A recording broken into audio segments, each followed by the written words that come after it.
grand-chose. Le maximum a été dit.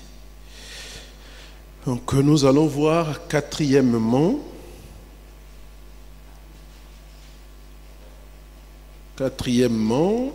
nous allons parler de la philosophie de la discipline.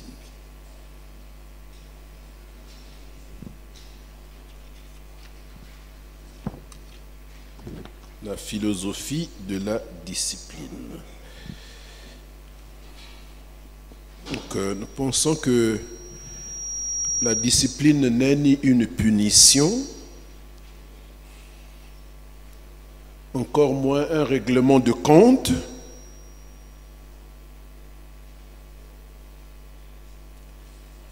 et comme nous l'avons dit depuis le début, que la discipline vise à sauver et à rétablir le coupable, celui qui a commis une faute, dans la pensée noble de Dieu qui consiste à sauver plutôt qu'à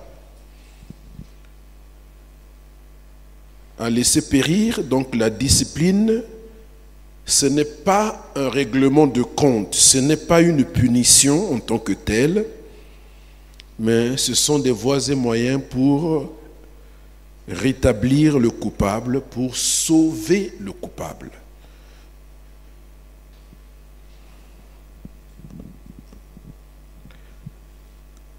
Un autre auteur qui s'appelle James Denney, il a écrit un commentaire sur le deuxième épître aux Corinthiens.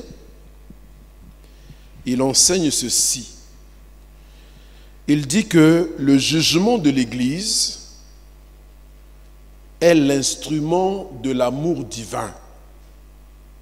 Le jugement de l'Église, la cabine technique n'est plus là. Le jugement de l'Église est l'instrument de l'amour divin. Au moment où l'âme coupable l'accepte, il commence à agir comme une force rédemptrice. Vous voyez? Donc lui, il pense que le jugement que l'Église peut infliger ou la sanction que l'Église peut infliger à quelqu'un qui a commis une faute est un instrument de l'amour de Dieu. Chaque fois que le coupable accepte ce jugement, reconnaît ce jugement, reconnaît qu'il a mal agi, alors ce jugement-là commence à travailler dans son esprit comme une puissance de rédemption pour le ramener vers le Seigneur. Ainsi, la discipline doit avant tout être exercée avec beaucoup de douceur, avec amour, en nous rappelant toujours son but principal qui consiste à sauver et à rétablir. Donc, la philosophie de l'amour consiste à appliquer la discipline avec douceur, avec amour. C'est ce que nous avons déjà lu dans le livre de Galates, chapitre 6, du verset 1er, on ne va pas y revenir. Deuxièmement, la discipline doit s'exercer loin de toute passion charnelle et revancharde.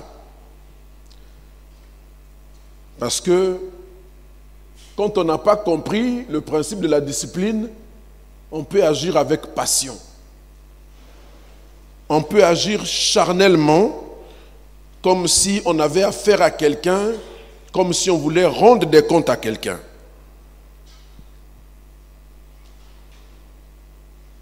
Tout ce qui a un goût de revanche dans cette matière de discipline vient d'un esprit charnel. Et cela disqualifie celui qui se prépose donc à discipliner parce qu'il n'est pas digne de le faire.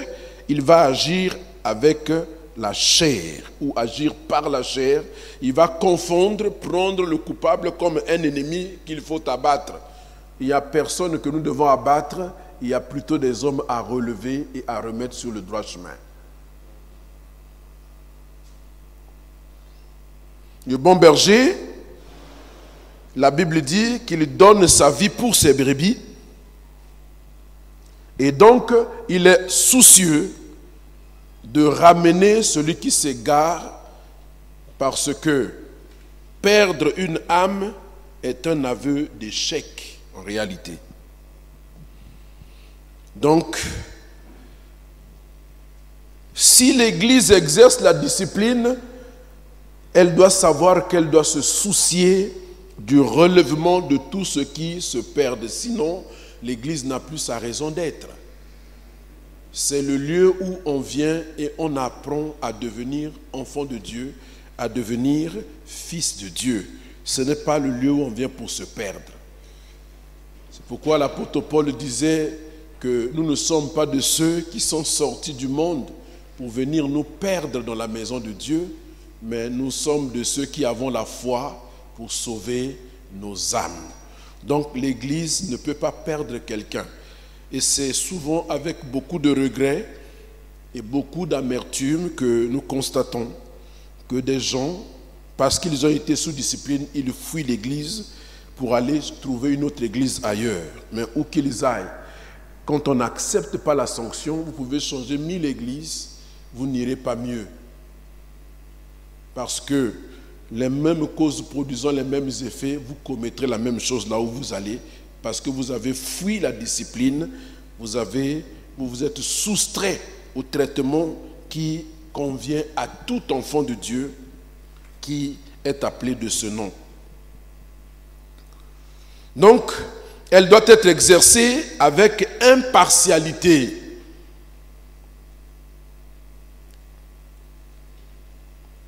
La discipline doit s'exercer avec impartialité, sans parti pris, sans familiarité, sans amitié.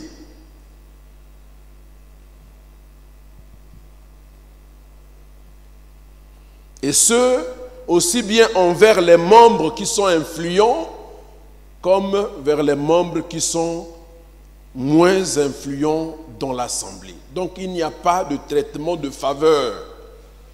Il n'y a pas certaines personnes qui sont logées à une certaine enseigne et d'autres qu'on doit traiter durement. Nous sommes fils de Dieu sur le même pied d'égalité. Il n'y a pas de privilège. D'autres n'ont pas, ou certains n'ont pas le droit de pécher, d'autres qui n'en auraient pas. Donc, quel que soit le titre, quelle que soit la position de la personne, quelle que soit l'influence de la personne, quel que soit l'apport de la personne dans la vie de l'Église, quelle que soit son influence, il est soumis à la même sanction que celui qui est de moindre importance. Je parle comme ça entre guillemets, parce qu'il n'y a pas de gens qui aient de moindre importance aux yeux de Dieu. Tous nous valons la même chose devant Dieu. Et puis, la discipline n'est pas un fouet, ce n'est pas une chicotte que les dirigeants devaient manipuler pour résoudre ou pour faire leur propre volonté. Parce que certains pensent ou prennent la discipline comme un moyen pour régler des comptes. C'est une irresponsabilité que de faire comme ça. Si on est dirigeant, on ne devait pas profiter de la faiblesse de l'autre pour pouvoir lui régler son compte parce qu'on aurait des antécédents par ailleurs. Donc, la discipline, ce n'est pas un fouet, ce n'est pas une chicotte à la disposition des dirigeants qui puissent exercer leur propre volonté ou qui doivent agir comme des dictateurs pour imposer leur volonté dans l'Église. Mais les dirigeants doivent être des modèles du troupeau. Ils doivent inspirer par leur exemple, par leur vécu, parce que je crois que le vécu d'un responsable va être plus explicite, plus expressif que la chicotte, que la sanction qui est prise comme ça, à tout bout de champ pour pouvoir punir les gens. C'est pourquoi il y a beaucoup de mouvements, parfois beaucoup d'instabilité dans les églises, parce que ceux qui sont punis se sentent un peu comme lésés, comme brimés par les responsables, lorsque la discipline n'est pas bien menée. Nous allons lire dans 1 Pierre, chapitre 5, les 3 premiers versets. Dans cette exhortation de l'apôtre Paul, il dit « Voici l'exhortation que j'adresse aux anciens qui sont parmi vous, moi, anciens comme eux, témoins des souffrances de Christ et participants de la gloire qui doit être manifestée. Paissez le troupeau de Dieu qui est sous votre garde, non par contrainte, mais volontairement, selon Dieu, non pour un gain sordide, mais avec dévouement, non comme dominant sur ceux qui nous sont échus en partage, mais en étant les modèles du troupeau. Vous voyez donc, dans l'exercice du travail pastoral ou du travail qui consiste à conduire le peuple de Dieu, on peut peut-être sans se rendre compte se muer en un dictateur qui domine sur le troupeau plutôt que de lui servir de modèle. Voilà donc l'apôtre Pierre fait cette mise en garde pour recommander aux anciens et donc aux pasteurs de paître le troupeau de Dieu avec amour, avec douceur, sans contrainte, mais de façon volontaire, selon Dieu, non pour un gain sordide, mais avec dévouement, et non en dominant sur ceux qui nous sont échus. Dieu nous a choisis comme bergers pour paître son troupeau et non pas pour le martyriser. C'est pourquoi notre ami John White, que nous avons déjà cité plusieurs fois plus haut, il dit ceci, il fait cette mise en garde suivante. Il dit les responsables d'église sont eux-mêmes soumis à l'autorité de l'écriture. Vous voyez, j'ai dit tout à l'heure que personne n'est exempt de la discipline, personne n'est à l'écart de la discipline, tous sont astreints au même devoir de discipline. Donc lui pense que les responsables sont eux-mêmes soumis à l'autorité des Écritures, donc s'ils ont commis des fautes, ils doivent aussi subir les affres de la parole du Seigneur, et s'ils doivent être sanctionnés, ils le seront. Mais celle-ci n'est jamais contraignante. Vous voyez, la parole de Dieu n'oblige pas les gens. C'est volontairement que nous choisissons d'obéir à Dieu. Jamais Dieu ne courra derrière quelqu'un avec un fouet pour dire obéis, obéis, sinon en brandissant la menace. La menace existe, mais elle est tacite, elle est sous-entendue. Voyez? Ce n'est pas une coercition, une obligation comme le ferait la police. Si tu n'obéis pas, on te met en prison. Donc la parole de Dieu n'est pas contraignante de ce point de vue-là. Il y a une contrainte qui est morale, qui est spirituelle. Celui qui est spirituel va ressentir cette contrainte et il va obéir en suivant cette contrainte qui est diffuse, qui est implicite. Voilà, s'il n'est pas spirituel, s'il n'a pas une bonne communion avec Dieu, il ne se soumettra pas à la parole de Dieu, il n'est pas obligé de le faire. Donc les Écritures ne sont pas contraignantes telles que nous pouvons le comprendre, comme un papa qui punirait son enfant qui n'a pas mangé. Tu refuses d'obéir, maintenant c'est pas grave, Dieu te regarde, il te laisse faire. Mais le jugement viendra plus tard. Et là, il sera sans équivoque, parce qu'il n'y aura personne pour plaider en notre faveur.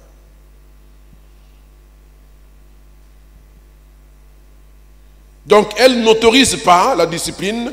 Je continue de citer notre ami John White. Vous voyez? Celle-ci n'est jamais contraignante. Elle n'autorise pas les dirigeants à devenir des despotes. Il y a ce risque-là, cette tentation. Vous voyez, de ne pas bien comprendre et de croire que Dieu nous a érigés en despotes sur son peuple. Lui-même, il n'est pas un despote. Dieu appelle à la dissuasion, il nous parle, il nous enseigne, il nous donne son esprit pour nous convaincre de la véracité de sa parole et de la nécessité d'y obéir. Mais il ne nous contraint pas. Nous avons toujours notre libre arbitre, notre liberté de choix, de décision. c'est librement que nous décidons de suivre, d'obéir à Dieu, que nous refusons de lui obéir aussi. Mais à partir du moment où nous choisissons d'être comptés parmi son peuple, nous avons cette obligation morale de lui obéir et nous la ressentons dans notre esprit parce que le Saint-Esprit qui habite en nous va nous communiquer cela. Donc j'en arrive à la conclusion pour dire que l'exercice de la discipline est nécessaire. La discipline est nécessaire dans l'Église. Nous en avons vu les raisons. Nous avons vu les méthodes, comment appliquer la discipline. Mais nous retenons qu'elle est nécessaire. Ça veut dire que l'Église ne peut pas vivre sans la discipline. Sinon, ce sera le désordre organisé. Et Dieu n'est pas un Dieu de désordre. Nous l'avons dit, Dieu est un Dieu d'ordre. Elle est nécessaire pour préserver la santé morale de l'Assemblée. Elle est nécessaire pour préserver la santé spirituelle aussi de l'Église. C'est pourquoi notre ami John White va encore estimer que si la discipline de l'Église, dans sa composante corrective, doit favoriser la sainteté, elle doit nécessairement tendre à maintenir et à instaurer la réconciliation parmi les chrétiens. Très important à reprendre parce que, au-delà de ce que l'on peut penser, la discipline du point de vue de la correction, parce que nous avons vu que la discipline c'est aussi la formation, c'est aussi l'éducation, mais c'est aussi la correction.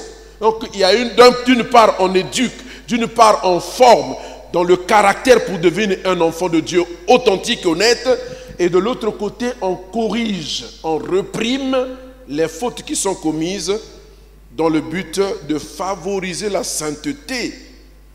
Mais pas seulement, elle doit aussi travailler à maintenir et à instaurer un climat de réconciliation parmi les chrétiens. Donc, la discipline doit aider à vivre une bonne communion fraternelle.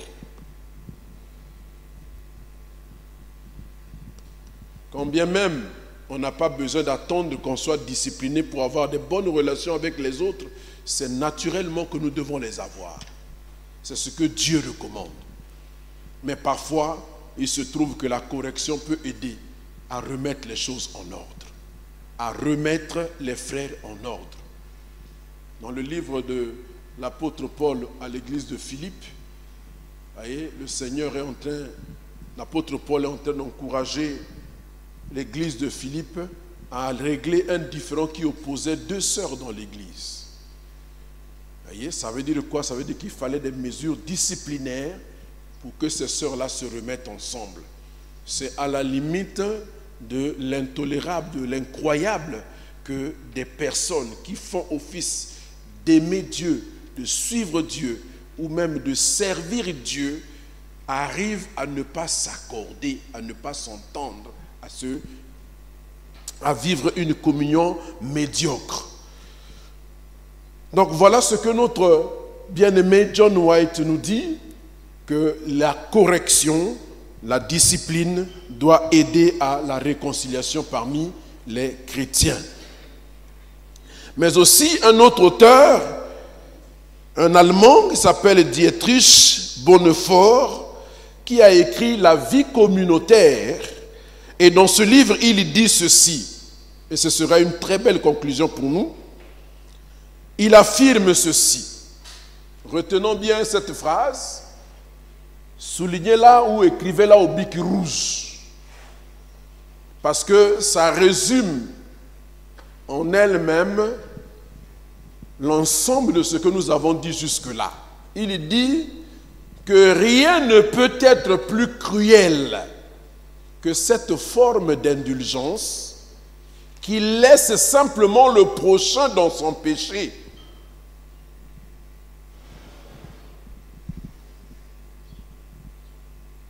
Et rien ne peut être plus charitable qu'une sévère réprimande qui le sort de la voie coupable. Vous voyez? Bonnefort dit que si nous aimons les frères, la meilleure preuve de l'amour que nous puissions manifester à leur égard, c'est de les reprendre quand ils se comportent mal.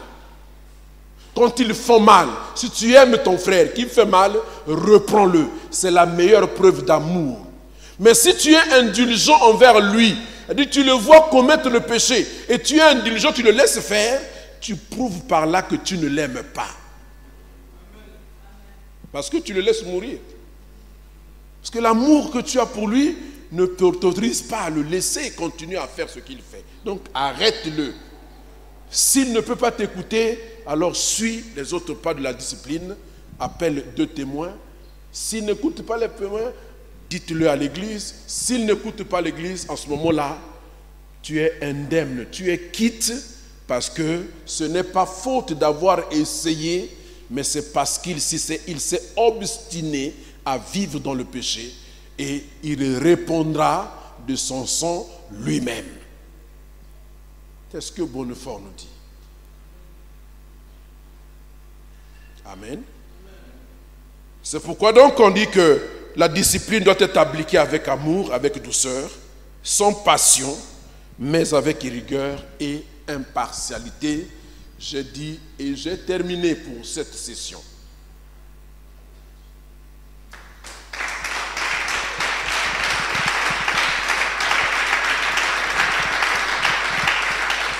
Alors, avant que je prenne des questions éventuelles, je voudrais simplement rappeler ceci.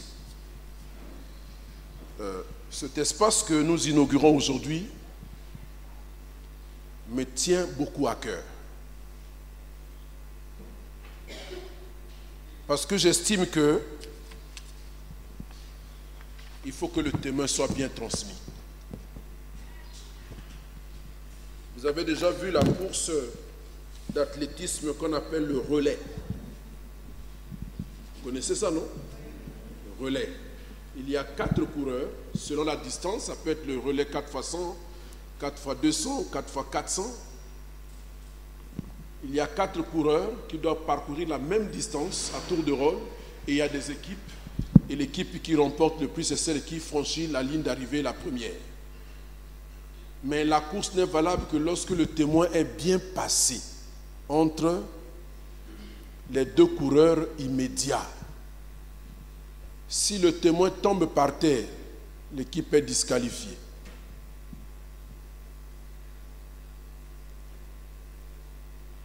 Je ne voudrais pas que le relais tombe. Ce bout de bois là. Ou qu'il soit transmis hors des délais ou hors de la piste ou du couloir. C'est pourquoi, pour moi, la jeunesse est un cheval de bataille.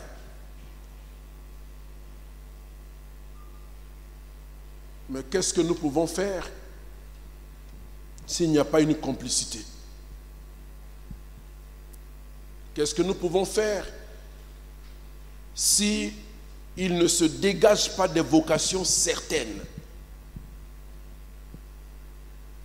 Si je dois prendre le micro ici pour réprimer le comportement des personnes qui servent Dieu et sur lesquelles nous avons commencé à placer notre confiance.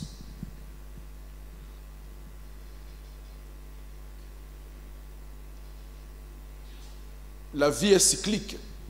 Vous savez que l'Africain, il a seulement la notion du temps cyclique. Il y a un théologien qui a dit ça. Il dit que l'Africain n'a pas la notion du temps linéaire. C'est pourquoi il ne voit pas l'avenir lointain. Il ne voit pas plus loin que demain ou après-demain. Mais c'est faux. Un enfant de Dieu né de nouveau, il voit l'avenir lointain. C'est pourquoi nous pouvons espérer au retour du Seigneur. C'est pourquoi nous espérons à l'enlèvement. Aussi longtemps que Jésus n'est pas revenu, nous sommes encore sur cette terre, nous allons continuer à travailler pour le Seigneur. Et nous devons travailler de mieux en mieux. Plus nous avons une meilleure connaissance, une meilleure compréhension des desseins de Dieu, plus nous devons être performants. La connaissance que nous avions hier, quand j'ai commencé à servir le Seigneur, si j'avais aujourd'hui les possibilités que j'ai, je crois que j'aurais fait un grand ministère. Mais je crois que je vais le faire malgré tout. Mais ça veut dire quoi un grand ministère si après toi, c'est la terre brûlée que tu laisses? Ça ressemble à quoi? Mais je préfère moi faire un ministère, même en demi-teinte, mais préparer une bonne relève. Même si je ne vois pas les résultats. Voyez, comme les témoins de l'ancienne alliance qui ont vu les promesses de Dieu, qui les ont saluées de loin. Mais ils ont préparé à ce que ceux qui viendraient après entrent dans ces promesses-là. Donc nous sommes en train de travailler maintenant à créer les conditions pour une église que vous allez développer demain. Ce que nous n'aurons pas pu faire, vous le ferez. C'est vous peut-être qui allez construire les basiliques ou les grandes églises, mais nous travaillons à créer les conditions. C'est une tâche difficile d'être pionnier, d'être précurseur. On transpire, on souffre beaucoup, mais notre récompense est dans le ciel. Si nous travaillions pour les choses terrestres, on serait très confus parce que c'est difficile de semer et 10 ans après de voir le résultat. Parce qu'on s'investit sur des hommes. Ce n'est pas de maïs qu'on met sous terre. Sous terre, 3 mois, ça pousse. Un être humain, pour changer le caractère, donner une nouvelle personnalité, ça demande, c'est le travail de toute une vie. Je ne voudrais pas dire que ça ressemble aux travaux d'Hercule, mais c'est le travail de toute une vie. On y consacre toute la vie, jusqu'à ce que Christ soit formé dans le caractère des enfants de Dieu. Et ça demande de notre part beaucoup de persévérance, mais il faut qu'il y ait du répondant de l'autre côté. De toutes les manières, soyez tranquilles. Si vous n'y êtes pas, Dieu trouvera qui il voudra. Mais ce serait tellement dommage que vous ayez vécu ces choses, que vous ayez entendu ces choses, et que les héritiers viennent d'ailleurs pour pouvoir accomplir ce qui aurait dû être votre héritage à vous. C'est pourquoi ces moments, je ne sais pas si vous me comprenez bien, c'est pourquoi ces moments sont très importants à mon avis, très importants, voyez, et je trouve beaucoup de plaisir, beaucoup de joie à communiquer comme ça, à enseigner. Oui, parce qu'il y a un grand dépôt là, ça fait plus de 20 ans que je sers le Seigneur, plus de 20 ans, je crois qu'il y a une expérience que je dois communiquer, que je dois partager. Je voudrais bien que pendant que je serai encore en vie, que je suis assis, je vois certains d'entre vous commencer à prendre des responsabilités majeures. Pas seulement à faire le protocole ou à faire l'intercession, c'est pas mauvais, c'est bien. Mais commencer à prendre des responsabilités majeures, à comprendre les desseins de Dieu pour s'engager à les servir. Mais ça, sans discipline, on n'y arrivera pas. Sans rigueur, on n'y arrivera pas. J'ai pris ce thème exprès, j'avais un autre thème que je voulais développer, mais ça me sert à quoi de commencer à vous donner des choses importantes qui vont peut-être vous enjamber l'esprit si on n'a pas commencé à poser le soubassement. La vie chrétienne est une longue marche. Et le monde dit que qui veut aller loin fait quoi? Il doit ménager sa monture. Est-ce que vous êtes suffisamment prêts avec vos montures à faire une longue course, un marathon avec Jésus-Christ? Parce que la vie chrétienne, c'est un marathon. Il vous faut beaucoup de stratégie, beaucoup de force, beaucoup de caractère. Sinon, on peut abandonner en chemin. Parce que le marathon, c'est costaud. Et ça me semble être ainsi pour l'œuvre du Seigneur. Ce n'est pas une course de vitesse. Ceux qui courent vite, se fatiguent vite, se pomonnent vite, après ils laissent tomber. J'en ai vu, moi, qui ont commencé tout feu, tout flamme. Mais où est-ce qu'ils en sont? Ils ont sombré. C'est celui qui va à point, qui va doucement. Il a le temps de se repérer, de repérer les endroits difficiles, a le temps de percevoir devant lui. Mais celui qui va vite n'a pas le temps de faire tout ça. Et celui qui va doucement, qui accepte d'être coaché, d'être conduit, d'être aidé, parrainé, accompagné, il fera moins d'erreurs que celui qui court tout seul et à tue-tête. Donc, si vous êtes d'accord avec moi, ce ne sera pas un rendez-vous annuel parce que j'ai tellement de choses à vous dire que je ne vais pas attendre un an pour vous les redire. Vous comprenez, non?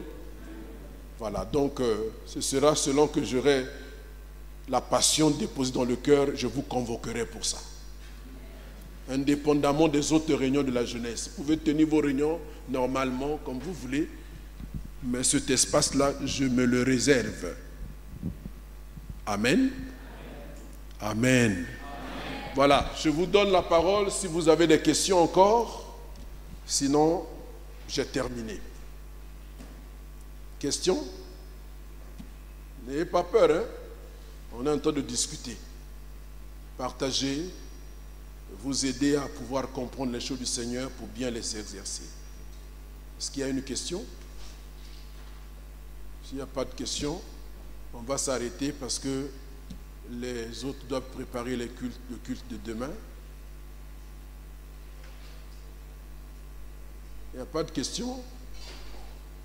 Sachez que j'aime pas ça. Il faut apprendre à parler.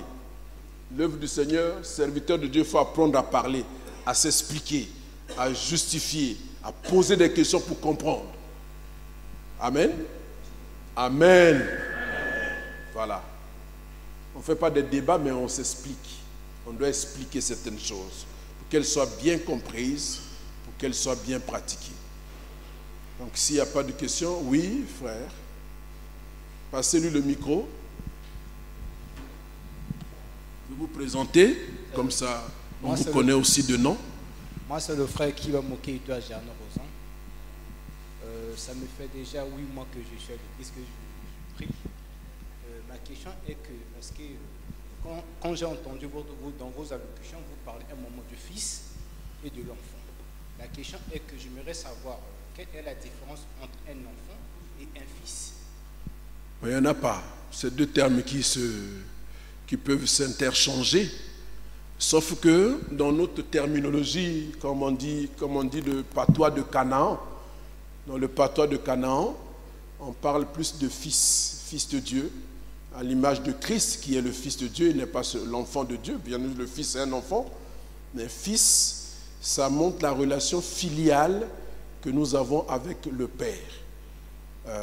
Quand nous avons une bonne relation familiale, quand nous avons une bonne relation avec notre Père biologique, nous pouvons davantage comprendre la relation filiale qui unit le chrétien avec Dieu le Père, à la dimension de celle de Jésus-Christ, qui était seul fils de Dieu, mais qui a accepté de venir donner sa vie pour donner à Dieu la possibilité d'avoir d'autres fils, tout comme lui, par le moyen de la foi, bien sûr par la grâce de Dieu. Donc, on peut utiliser l'un pour l'autre, mais le langage plus approprié des Écritures fait plus mention au Fils, à l'image de Christ, qui est le Fils de Dieu.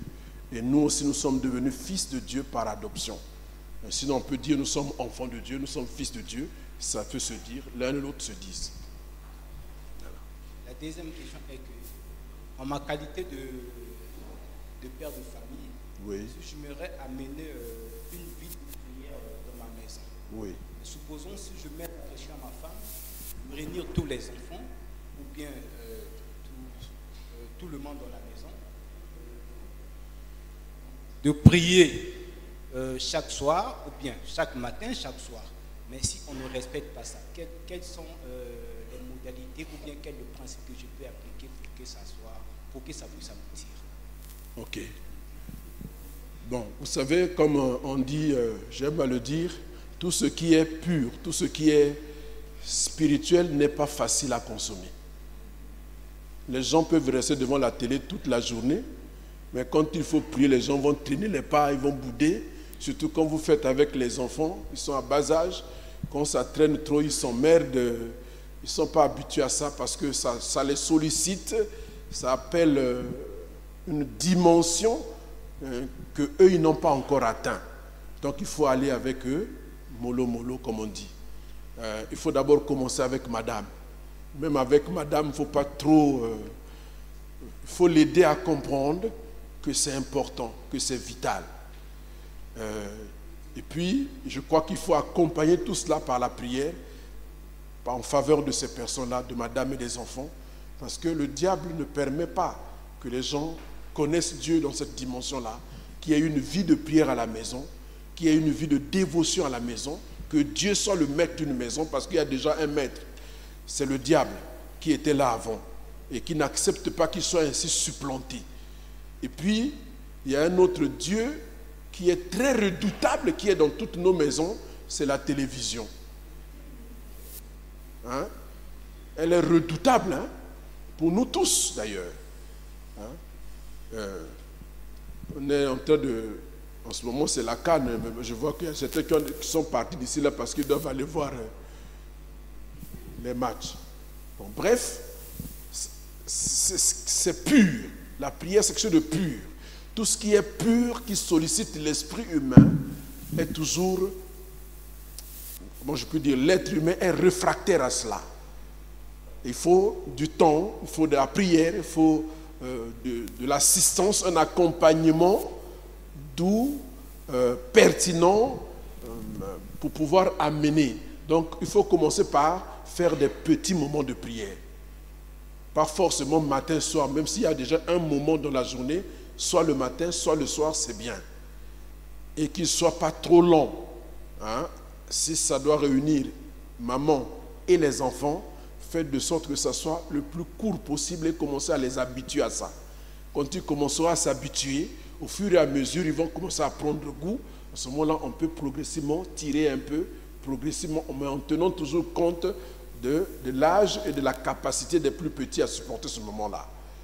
Maintenant, le reste du temps, le gros effort qu'il faut faire, c'est avec madame. Vous avez vos moments de prière à deux, à part. Là, tu peux forcer un peu parce qu'elle est déjà mûre, elle comprend déjà. On a besoin de forcer un peu pour pouvoir aller un peu plus loin, de partager la parole. C'était tout, pasteur. Voilà. Merci.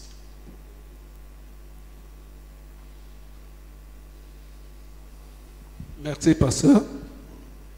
C'est Papa Pierre. Oui, Papa Pierre. J'ai une préoccupation. Tout au long de l'enseignement, vous avez dit que la discipline concerne tout le monde. Donc, et le pasteur, et les enseignants, les autres, les fidèles. Alors, qui doit sanctionner le pasteur lorsqu'il est fautif, lorsqu'il a péché? Parce que j'ai été dans une église où le pasteur a commis des fautes. Quand vous lui faites des reproches, il vous dit, c'est mon église. Si vous ne voulez pas, vous partez. Et effectivement, plusieurs ont quitté l'église. Qui doit sanctionner le pasteur? Ok. Lorsqu'il est dans le bébat, comme on le dit. Merci beaucoup. C'est une très bonne question. Je l'attendais depuis longtemps. Je craignais de quitter cet endroit sans qu'on me l'ait posé. Heureusement. Hein? Parce que ce n'est pas parce que je suis ici, je vous intimide. Ce que j'ai dit est valable. Tout le monde est susceptible d'être sanctionné. C'est d'abord ce que John White nous a dit ici, que même les dirigeants sont soumis à l'autorité des Écritures. Ils ne sont pas exempts, ils ne sont pas hors. Au contraire même, ce sont eux qui devaient être les modèles du troupeau, parce que l'Église doit marcher à l'image de son pasteur. Le troupeau est à l'image de son pasteur. Si le pasteur est dévoyé, indiscipliné, pécheur, impénitent, l'Église ressemble à son pasteur. Voilà. Maintenant, quand vous avez une église comme celle-là, il ne faut même pas appeler ça l'église. Parce que, en fait, c'est un groupe qui est dirigé par un gourou. C'est un gourou, ce n'est pas un pasteur, ça. Vous savez, j'étais en train de dire dimanche ici, là, que si j'avais commis l'erreur d'envoyer mes enfants en formation, ou les pasteurs en formation avant moi, ça aurait été très difficile. Bon, heureusement d'ailleurs que le moyen est haïssable. Hein? Heureusement d'ailleurs que je pense ne pas être le genre fermé. Hein? Je suis plutôt un genre ouvert qui accepte et qui écoute les autres. Parce que si le pasteur n'écoute pas, c'est tellement grave. Deuxièmement, je crois que l'Église, d'après les standards bibliques, ce n'est pas une affaire de pasteur. Pendant que nous étions en assemblée générale ici, j'avais pris le soin d'expliquer, de présenter 3 types d'églises, 3 types de gouvernement d'église. Nous avons parlé du type presbytérien, c'est-à-dire le gouvernement de l'assemblée par une équipe d'anciens. Il y a le type épiscopalien, c'est le type de l'église catholique avec un pape dont l'autorité supplante même celle des Écritures, la parole de Dieu. Donc, entre la Bible et la parole du pape est prépondérante. Vous savez ça, non? L'église catholique. La parole de Dieu, la Bible, je crois, occupe le 4e ou le 5e rang des normes chez les catholiques. Donc, il y a d'autres normes qui sont au devant de l'église. Et puis, il y avait le type... là, j'en oublie.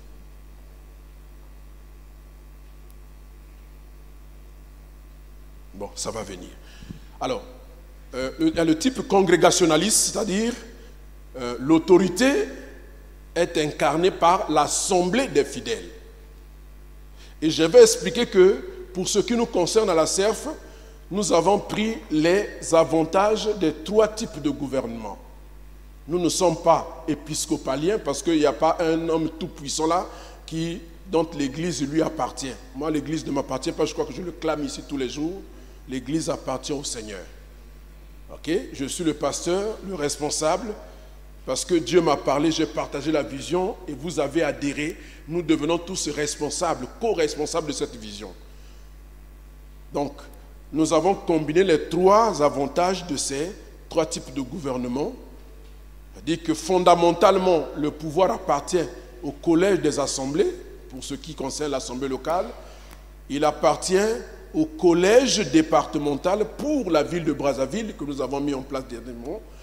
Et puis, au niveau national, l'Assemblée générale. Voilà là où se trouve le pouvoir. C'est-à-dire que la décision n'est pas prise par une seule personne, mais c'est la congrégation qui prend la décision. Et puis, dans la gestion de la décision qui a été prise, il y a une équipe d'anciens dans chaque assemblée locale, à la tête de laquelle se trouve un pasteur qui travaille donc avec le collège des anciens. Voilà. Alors, si l'Église est conduite de cette façon, ça veut dire qu'il y a des textes qui régissent l'Église. En dehors des Écritures, la parole de Dieu, il y a accessoirement les règlements intérieurs et les statuts de l'Église. Normalement, ces textes-là prévoient tout ça. Quand le pasteur a commis le péché, mais le pasteur n'est pas seul maître à bord, et que son péché a été avéré, on a la preuve, il y a des témoins qui ont établi la faute du pasteur. Si c'est dans l'assemblée locale, l'assemblée locale ne peut peut-être pas prendre l'autorité sur le pasteur en tant que tel, mais elle devrait. C'est-à-dire que tel que je suis avec les collègues, pasteurs qui sont là, si je suis en faute, ils sont en droit de m'écouter, dire nous avons la preuve que tu as fait ça, ça, ça, et tu dois te défendre. Je m'explique. Si je suis reconnu coupable, il prononce sur moi la sanction. Pour dire, à compter d'aujourd'hui, tu ne prends plus la parole, tu t'assois, va chercher la face de Dieu. Je vais obéir, je vais aller chercher la face du Seigneur. Jusqu'au jour où ma sanction est finie et je reviens, je demanderai pardon à toute l'Église. Mais non, si vous êtes dans un système épiscopalien, c'est-à-dire là où le pasteur est tout puissant parce que c'est lui qui est le visionnaire, c'est lui, c'est moi, évidemment, ça c'est pas l'Église du Seigneur. Parce que quand vous regardez le modèle biblique, les assemblées ont toujours été dirigées par une équipe de responsables, c'est jamais une personne toute seule. L'Église primitive, regardez bien dans Actes, ça a commencé avec les apôtres qui étaient là, les 11 qui étaient restés avec le 12e qui avait été établi. Ils avaient la responsabilité d'enseigner, de prêcher. Et puis quand un problème s'est posé, ils ont demandé qu'on choisisse les diacres. Donc les deuxièmes responsables qui ont été ajoutés aux apôtres, ce sont les diacres qui ont été choisis pour répondre à des besoins précis. C'est plus tard que on voit apparaître les anciens, et la notion même de pasteur est venue bien plus tard. Il y en a même qui contestent cette notion-là de pasteur. On estime qu'il est ancien parmi les autres anciens. Bon, c'est une réalité parce que l'œuvre de Dieu, l'Église a un mouvement dynamique. On ne peut pas se passer du pasteur parce que c'est le berger, un ministère don, mais il est assisté par des anciens et il n'est pas un homme seul. La preuve, c'est que je peux m'absenter, mais depuis là où je suis là-bas en train d'étudier, je ne donne pas des instructions. Ils ont la liberté, ce qui reste, de gérer l'Église en mon absence. Et quand je reviens, je reprends ma place et on continue à travailler. Donc, le pasteur n'est pas un intouchable. Il doit, à cause de ses obligations, de la responsabilité qu'il a, il se doit d'être le modèle. Mais s'il cesse d'être le modèle, il faut qu'il y ait des gens pour l'arrêter et lui dire non, là tu n'es plus le modèle, tu dois t'asseoir. Sinon, ça ne sert à rien de punir les autres si on ne peut pas le punir lui s'il a commis des fautes. Il n'est pas plus enfant de Dieu que les autres. Ouais. Donc, en droit, nous sommes tous égaux devant le Seigneur, même si certains ont des responsabilités particulières. Je ne sais pas si j'ai répondu à cette question, mais je pense que l'Église du Seigneur doit fonctionner sous le modèle du Nouveau Testament, de l'Église primitive. Il n'y a pas une seule personne à bord, et c'est ça le danger qui est parfois à l'origine de beaucoup de divisions. Quand les autres ne se sentent pas appartenir à leur Église, ils ne se sentiront pas solidaires. Et dans les principes de gestion de l'Église, c'est ce qu'on appelle l'autogouvernement. L'Église, quand elle grandit, elle doit produire ses propres dirigeants.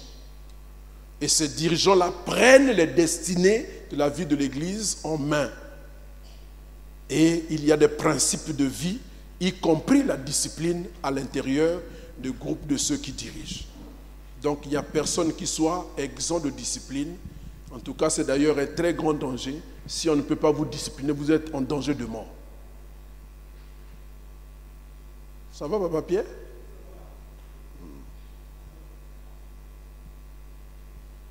Oui. Un doigt ici devant. The last one. C'est le dernier? Ah. Merci. Enfin, il y a une fille qui veut poser une question. Oui? Merci, pasteur. Moi, je m'appelle le frère Correa. Je suis arrivé par le biais de mon frère Beverly. Ok. Dieu soit loué.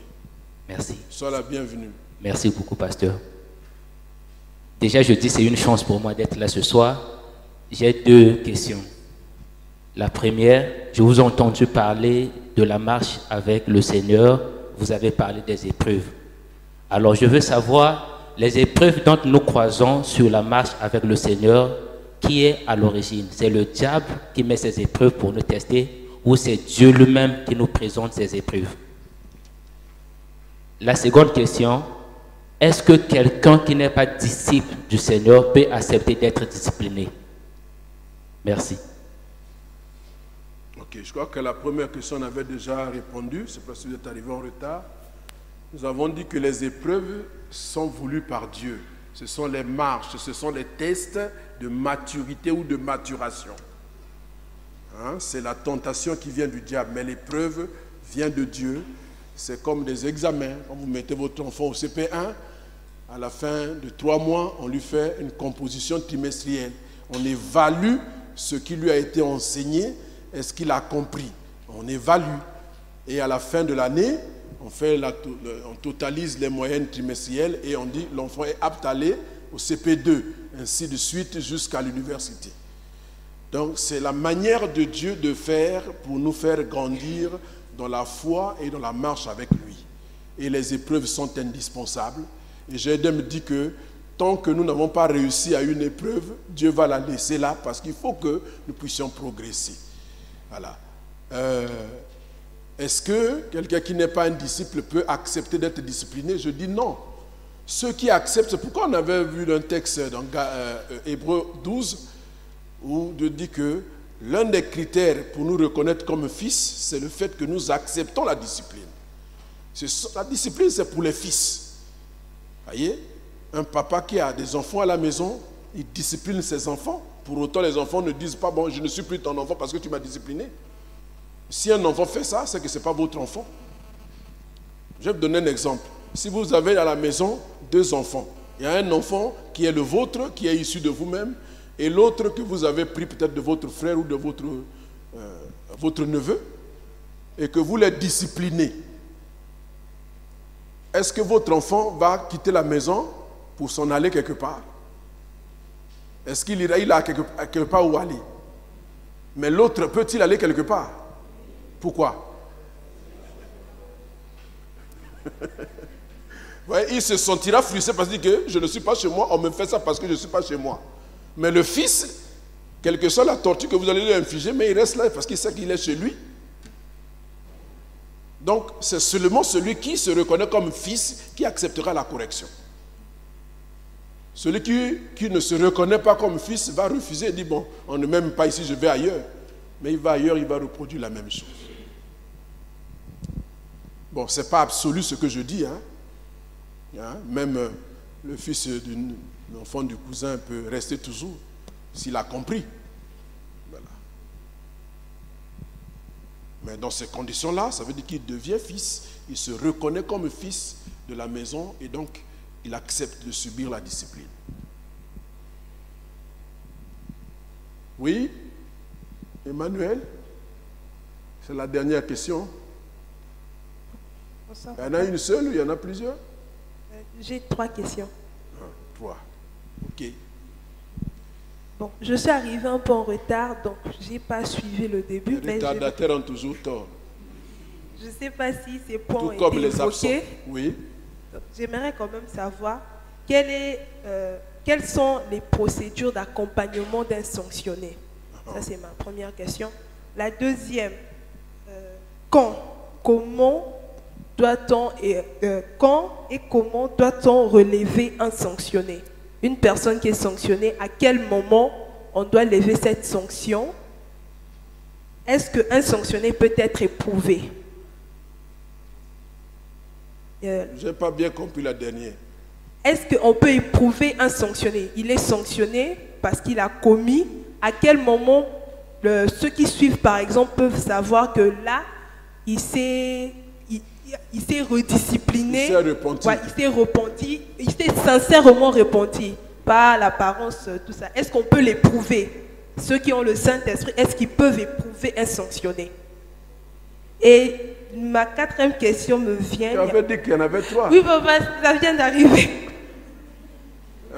Une personne qu'on sanctionne à répétition pour la même chose, n'est-il pas sur l'emprise maléfique? C'est un serviteur, on le sanctionne pour la même cause, à répétition. Il se répand. Parfois, quand il se répand, vous comprenez que sa repentance est vraie et sincère. Mais il retombe toujours dans les mêmes erreurs. Et parfois, quand il le fait, lui-même, il ne se sent pas bien. Il est dans les remords. Mais il refait toujours les mêmes choses. N'est-il pas sous l'emprise démoniaque? Vous avez répondu. Certainement. Mais comme on dit un disciple, on dit quand on sert le Seigneur, on ne peut pas être sous l'emprise démoniaque. 2 choses l'une, où il y a une mauvaise volonté de sa part, ou alors il est sous l'emprise du malin. Parce que j'estime que quand on grandit, on a commis une faute, on vous a sanctionné pour ça, on peut peut-être vous sanctionner une deuxième fois. Quoi, ça devient à répétition, sauf erreur de ma part, mais je crois qu'il y a un problème avec ce monsieur-là ou cette sœur-là. Ça veut dire que cette personne a besoin d'un accompagnement particulier. Elle a besoin d'un entretien pastoral profond pour essayer de comprendre les causes de cette faiblesse-là. Surtout si on remarque que la personne est sincère dans son cœur, mais c'est malgré elle qu'elle se retrouve dans la même situation tout le temps. À ce moment-là, la personne a besoin d'être suivie, d'être accompagnée, particulièrement, pour ne pas dire qu'on fasse la cure d'âme et qu'on prie pour lui, pour qu'il puisse avoir une relation saine avec le Seigneur. Donc s'il y a des choses de ce genre-là, ça veut dire c'est déjà un indice pour soupçonner une emprise autre que sa propre volonté à tomber dans le péché. Voilà. C'est bon pour ça? Hein? Bon, ok. Alors, on commence avec la première. C'était quoi?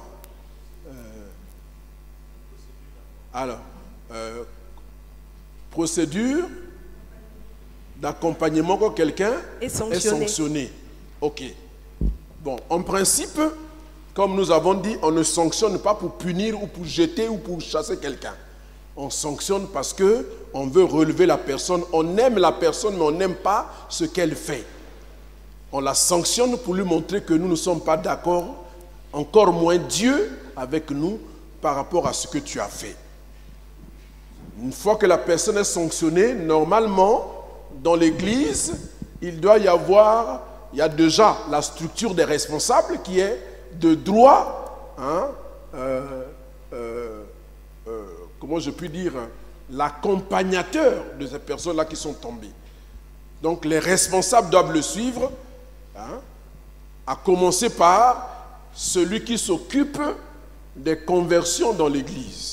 C'est-à-dire, normalement, en principe, c'est le responsable du conseil qui doit pouvoir avoir un regard particulier, mais on peut aussi, en fonction de la responsabilité que la personne a occupée ou occupe, ou de l'influence que la personne peut avoir, on peut mettre en place une équipe pour pouvoir suivre cette personne-là si la situation est un peu plus délicate. Et nous avons dit ici qu'il faut que ce frère-là soit rempli du Saint-Esprit pour faire ce travail-là.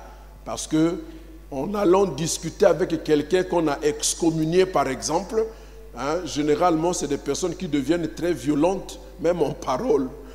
Elles sont capables même de frapper. Alors donc, si vous n'êtes pas rempli du Saint-Esprit, alors ça va tourner au pugilat. Et ce n'est pas bien. Donc, il y a déjà ça. Donc, l'équipe des responsables, déjà, avec en tête le pasteur, ce sont les gens qui suivent la personne qui est sanctionnée. Voilà. Ok. Deuxième question. Comment doit-on relever un sanctionné? Combien de temps? Quand et comment? Combien de temps dure la sanction et comment? Relever la sanction. Comment enlever la sanction. Comment rétablir la personne? Bon, la sanction, il n'y a pas une nomenclature de sanction avec le temps de discipline requis. C'est l'équipe des responsables qui sanctionne, qui détermine en fonction de la gravité de la faute commise, la sanction à infliger. Si la faute est bénigne, la sanction peut aller d'1 à 2, 3 mois. Si elle est grave, si la faute est grave, elle peut aller de 6 à 1 an ou plusieurs années de sanction. Ça, c'est l'équipe des responsables qui travaillent au nom de l'Église qui détermine la durée de la sanction. Comment lever la sanction? C'est une fois que la personne a purgé son temps de sanction, mais ce n'est pas suffisant. Il faut que l'on ait vu les progrès que la personne a faits. Est-ce qu'elle a compris pourquoi elle a été sanctionnée? Et est-ce qu'elle a fait des progrès dans le domaine en question? Puisqu'il y a une équipe de gens qui le suivent. Et parfois, on peut être surpris que la personne a fait ses preuves même avant le délai imparti. Mais comme on avait dit un an de sanction, il va rester là, c'est pédagogique, il attendra. Voilà. Troisième et dernière. Vous avez déjà, en fait, vous avez englobé les deux questions. Vous avez répondu, j'ai ma réponse. Ok. Ça va? Tu es satisfaite? Oui. Merci. Bien, on est arrivé à la fin.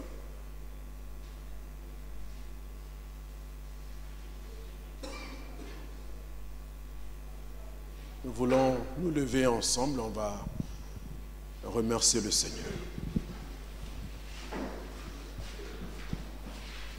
Merci pour ce galop d'essai. C'était